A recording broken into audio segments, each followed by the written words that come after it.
time now for our conversation today. Remember, our Twitter poll question today is, how do you deal with extremely stubborn in-laws? And there's a lot of feedback.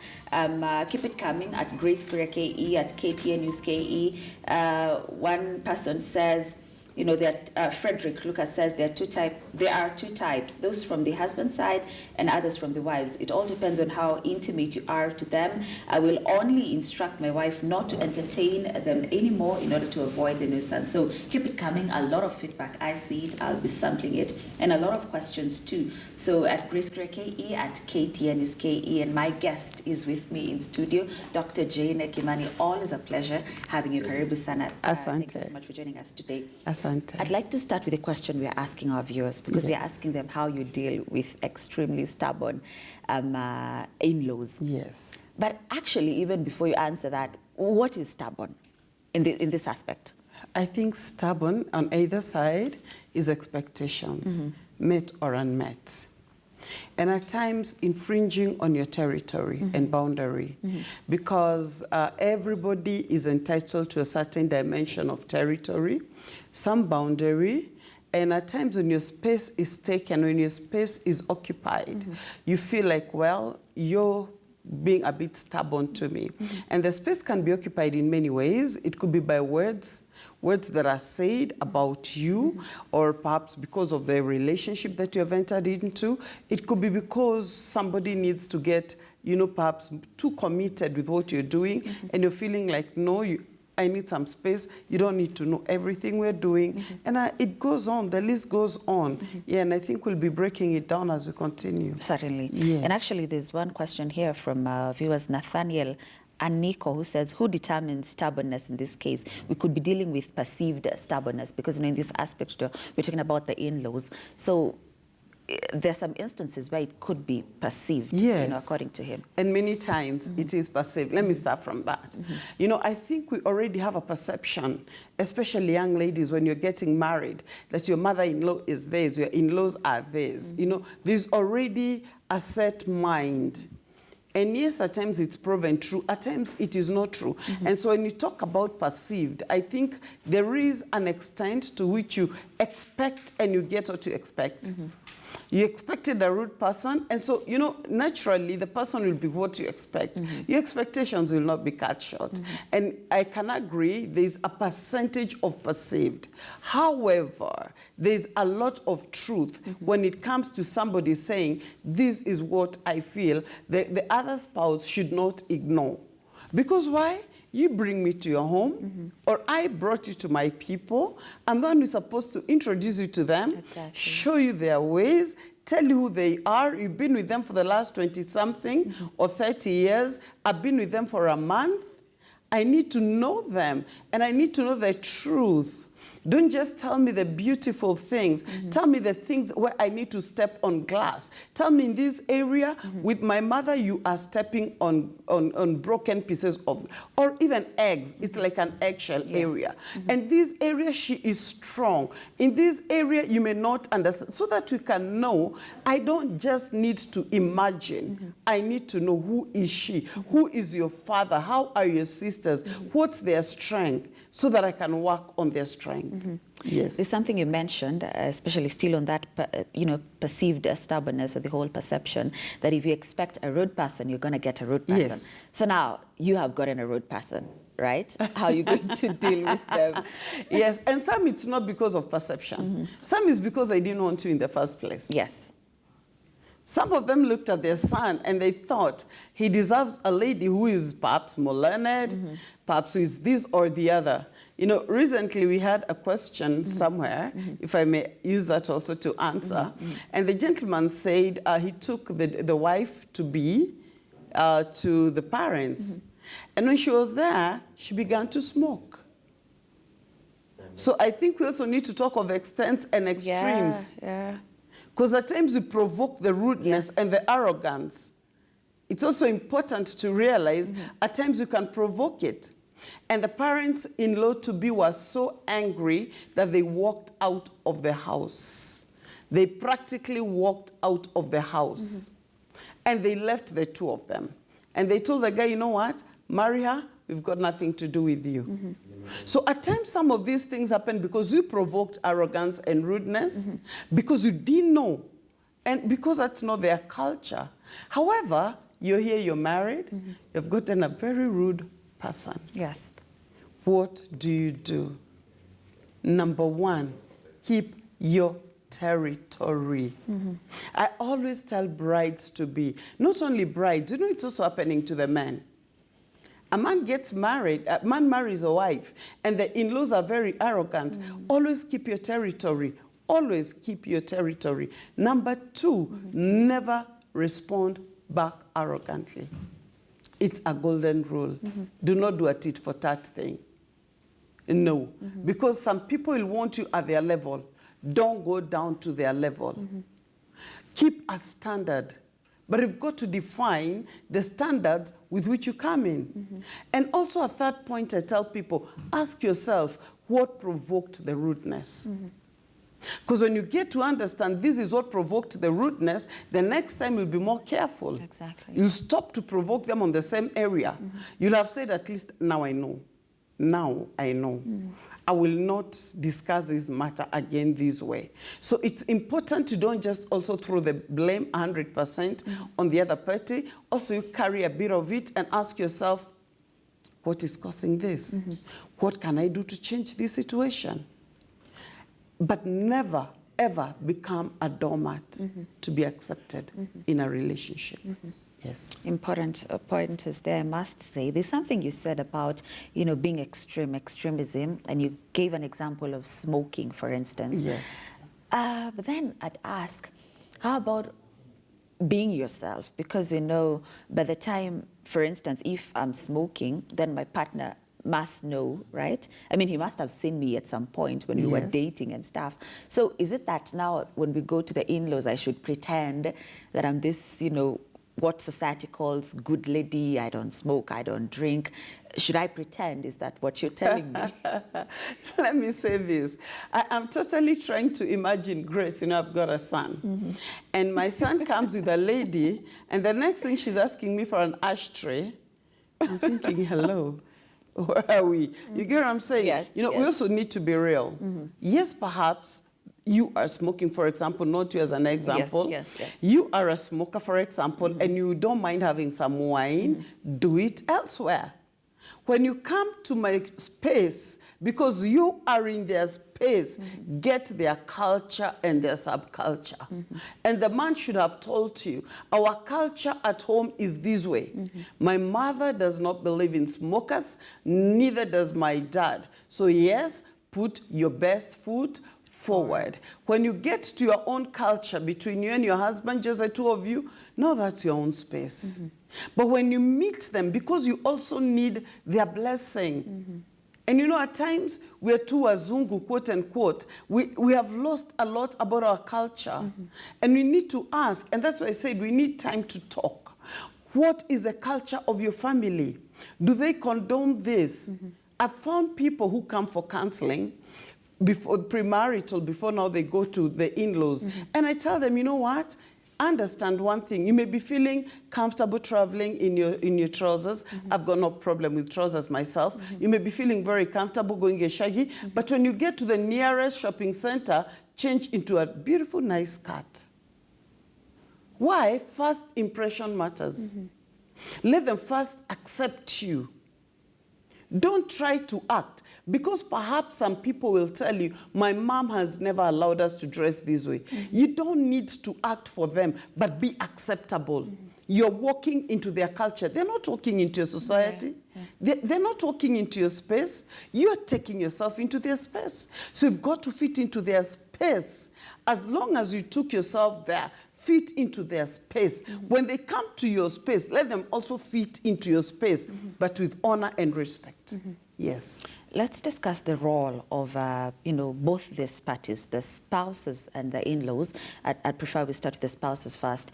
What's the role of, say, a husband whose wife is, you know, getting trouble from the family that she got married into, or vice versa? Because just this week I had a conversation with one of my friends, and he was telling me, you know, he's got to a point where the sister-in-law would text him and tell him, you know, you work for this big company, but the kind of money that you leave my sister with is not enough. This is a complaint from a sister-in-law, which for a man, you can imagine what it does to their ego. It bruises their ego. So what, for instance, in that case, what is the role of the wife? Because it shows that she's going about discussing, you know, the family issues with the in-laws, or with her family, rather. I always say this, Grace. Marriage is for mature people.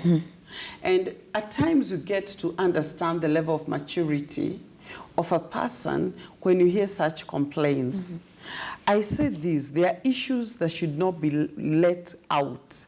If I was the man, number one, I would tell my sister-in-law, that is none of your concern. Number one, we would not hold such a conversation. There are conversations you don't even allow yourself to get into. And if they think they've got a right to talk about it, let their sister talk about it.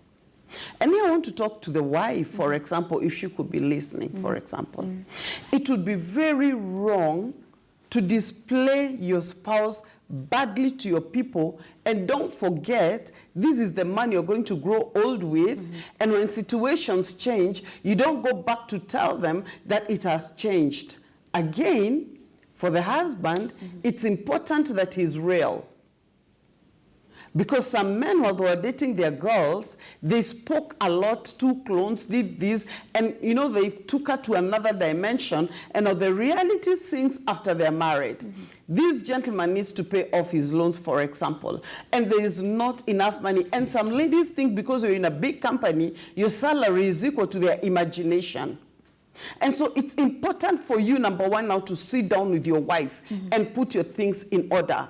Tell your wife, you know what? This is your expectations. This is how much I earn. And because this is how much I earn, that, you said it was how much money? About 250 shillings in a day. The money that he used to leave, you know, the wife with daily. Yes. But he would do shopping. He would do shopping, so that is for milk and whatever. Yes. And so tell the woman, be realistic. Be realistic. And I think they needed to have a talk on budgeting before they got married. And now that they're married, it's not too late. Finances and budgeting. Because the lady has an assumption that this man has so much money and calculating 250, and she assumes the man earns perhaps 250,000. And so perhaps it's a communication with the sister who broke her boundary and her territory and spoke what she should not have done. So it's important for a wife to be careful and to sieve what you want to discuss about your spouse. Instead of talking to your sister, I always tell a wise woman, there is a way you can talk to your husband that will cause him to open up. You know, don't hit him from the judgmental angle. Because men also want a person they can confide in. Talk to him as a friend. Befriend him. Because you see here, there's a lot of friendship lost now. Befriend him. Tell him, I would like to understand so that I can walk with you in this journey. Why are we not where we thought we needed to be? And as the man as well, let him sit down with a mid plan. I tell them the short plan, mid plan, and long-term plan. The goals and the expectations of the family. And then the woman will know money is going somewhere. Or else, you know, the next thought, he has another chick on the way or somewhere. That's why he cannot afford to keep you the way he's supposed to keep you. So to kill those thoughts, be open to your wife only, make it clear, make it point, this is how much I earn, this is why I'm able to live this with you. And also for her, let her wake up, let her earn, let her work, let her add to what she's given. Yes. Exactly. So now, how about the husband, his role in protecting the wife, especially because most of these men, not all, but I don't know, let me say some of them, you know, they're what we call mama's boy, right? So your mother is saying this, your wife is telling you a different thing. Your mother says, I don't like this about your wife. What do you do as a husband to protect your wife, but at the same time to please your mother? You know, that is a very interesting conflict. And it's a conflict of the girls in your life. The mother, yes, the wife, and of course, when your daughter comes, you realize there's a third girl fighting for your attention, your love, your adoration, and space. I say this to every woman who is listening, if I may start with us. Understand there's a connection between mothers and sons, even before you are in the space. There's an affection between mothers and sons, even before you got into that space. And you do not imagine or expect that the day you walk into that house, it dies. And then suddenly you have all the attention. No, you'd be having a deficiency in attention. You need to understand him and the mother, they've related well before you came into that space, and it would be wiser to keep the bond. However, for the man, needs to understand, even the good book tells him, a man shall leave his father and mother and cleave to the wife. What does that mean? The moment you begin to prepare for marriage, it's a point also of departure. You need to understand there's a point of departure. You're not going to hate your mother, nor even your father and your sisters, but now you've got to give attention to the person whom you brought into your life. Why? You brought this person into your life, and this person, you know for sure, every woman, their love language, number one, is attention. And so for the man, he needs to define it very clear. This is my time with my wife. And that's why I talk about in-laws and by-laws. There needs to be a bylaw that makes an in-law understand this time is for me and my wife. Your mom should not just walk into your house anytime and decide to spend 3 or 4 days because you needed me time. And so when it comes to matters family, there should be confidential between you and your wife. A lot of complaints have been, my issues, my mother-in-law knows my issues before I know them. And the man says, we've been like that. No, a man now needs to mature up. The baby, the mama's baby needs now to mature up. Be a man. Yes, and be a man. And understand that you brought a lady who needs your attention. Still love your mother, but understand the kind of attention is different. However, that doesn't mean that you will not create time for your mom. Whatever conversation you have, let it be between you and your mom, but let it not infringe on your family. Challenge comes in here when the wife complains that she's feeling too open to the attacks of the family, and the man is saying, I don't know how to help. Because you know I love my mom, and so you leave the wife and the mother, both of them in the field to create their own space. It is hellfire. Because women are territorial. The wife wants to keep a territory, and your mother wants now to infringe on that territory for the son, who she's looking at and thinking he has lost a bit of weight. Are you cooking too well? Ever since you got married? Ever since you got married. Lost some kilos? And he's not smiling the way he used to smile. What's happened to my son? Hello. So I say this one thing. When it gets to that point, if a man does not put his foot down and protect the woman, because you brought her, you're the one who brought her to your mother, and she was not your mother's or your father's or your sister's choice. She was your choice. And I think every man needs to understand my choice necessarily doesn't need to resonate with the family, but she is my choice. So I need to protect her and I need to keep her well loved. This is an advice I freely give mothers-in-law when I go for, the bridal showers and everything. I tell them, listen, if you want to keep your daughter and your son close, if you need to keep this young man close, befriend the wife. Always befriend the wife. Know what she loves. When you befriend her and she comes to see you, she'll always come with a son who is not her husband. That's a trick mothers need to understand. You don't need to love her, like her. With time, there are areas in her life that you will love. But there are some who are very fortunate, they get to homes where they are loved outrightly. But also for the lady, also be befriendable. There are ladies who are cold from day one, and it's so hard to befriend.